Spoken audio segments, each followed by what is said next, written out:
This is reposted. Today, we're joined by Phil Strangolagalli. He is the author of the book Jesus Loves Movies, a 30-day devotional for film fans. Basically, you had this experience about 3 or 4 years ago that was traumatic, and you just started writing and had no plans. Yep. And this book came out of it. And the book basically is a list of movies that can draw you into the cinema experience more and maybe a relationship with God. But I'll let you tell us what is the book to you? Yeah, so it was really, I mean, you hit it on point. It was really a grief journal for me during one of the darkest times in my life. I just started writing, and I just felt like there were movies that were speaking to me during this really dark time, and that's really what it was. And then there was an opportunity where I did talk with somebody, and then all of a sudden we had ideas to make it into a book, but I never planned that. I never planned any of that. And obviously, when you go through something really traumatic, you never plan that either. So, yeah.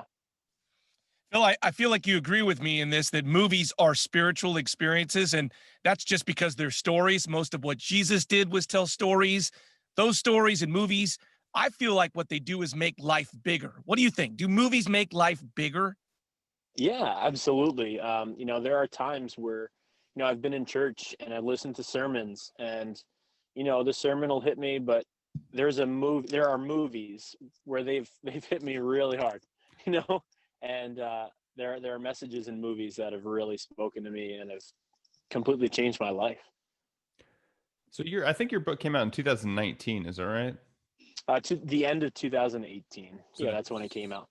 so you Hmm. had a lot of success in 2019. You were in over 500 Barnes and Nobles. You did a bunch of Hmm. signings, and Hmm. then 2020 hit, and then Yeah.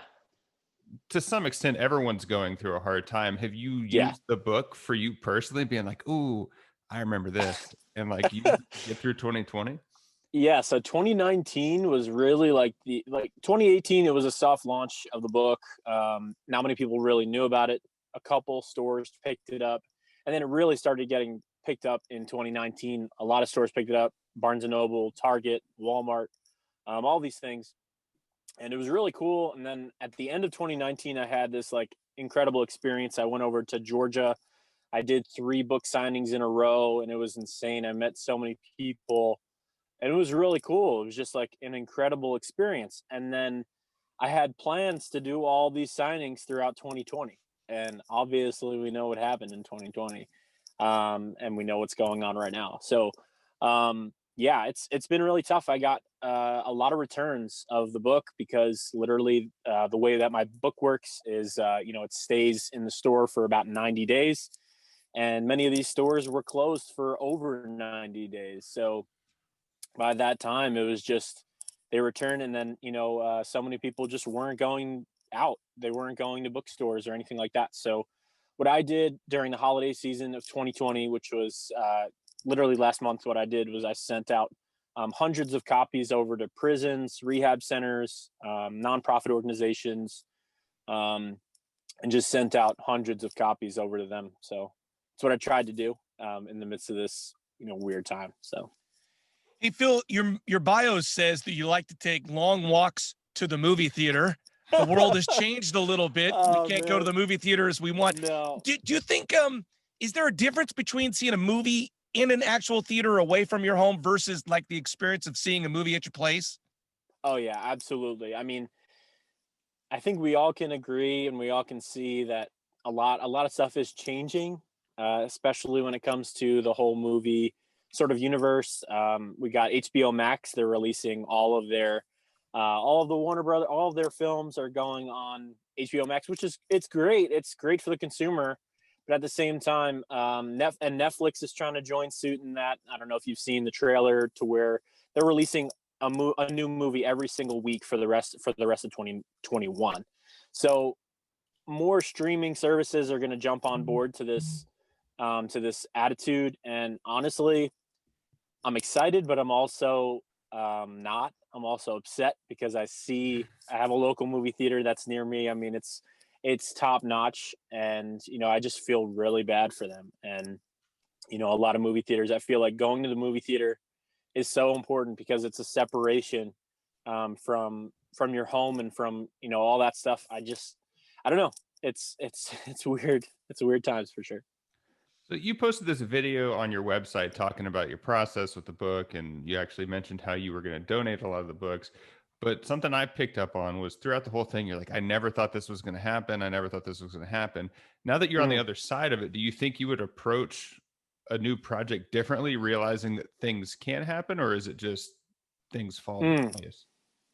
So you're saying I never thought things would happen in terms of the success of the book? Is that what Well, you're no, saying? that like you started writing. I didn't know I was going to have a book. Now, like, Yeah. would you think, well, I've written a book before. Is it easier to think I would write another book? That's a really good question.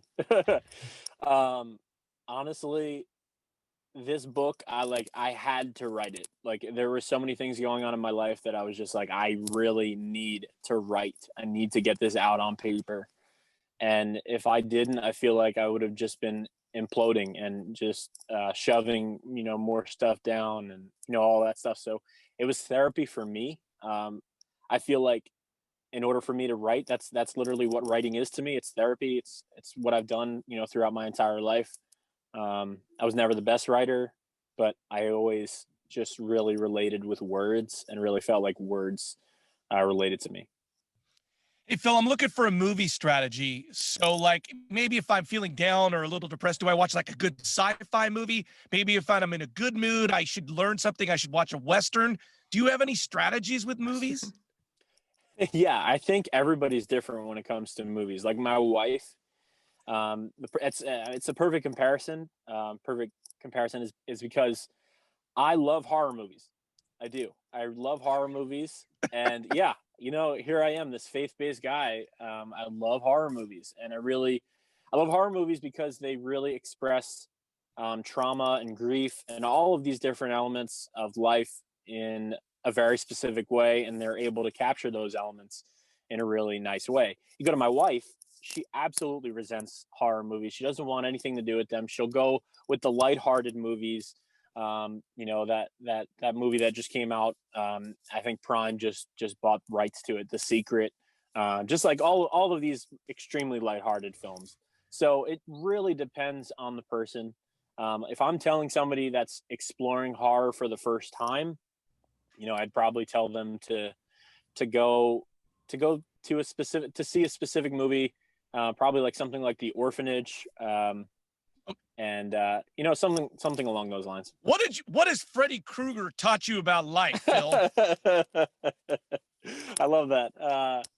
So I mean, Well, Wes Craven, you know, he came in with this crazy background of growing up in an extremely strict, legalistic, religious home. And, you know, honestly, the only movies that he was allowed to watch when he was younger were Disney movies, were movies that were G or PG or anything like that. And there was one time where he snuck out and he actually went to go see a PG-13 movie or a R-rated movie, and it changed his worldview.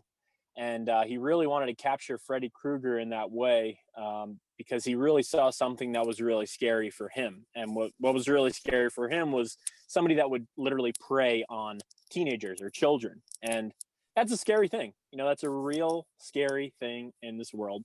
And I think he said it best: being in a safe space and being in a theater to where everybody's being scared, but we're all embracing that fear and we're all in a safe space to where we can experience that fear and not necessarily be outside and experiencing it. I don't know if that, you know, points to the right picture, but yeah. Well, Phil, thank you so much for joining us. You can find Phil on Twitter and Instagram at PhilThatIN. You can check out JesusLoveMovies.com. I'm Andrew Keller for Phil and Pennywise, saying thanks for stopping by.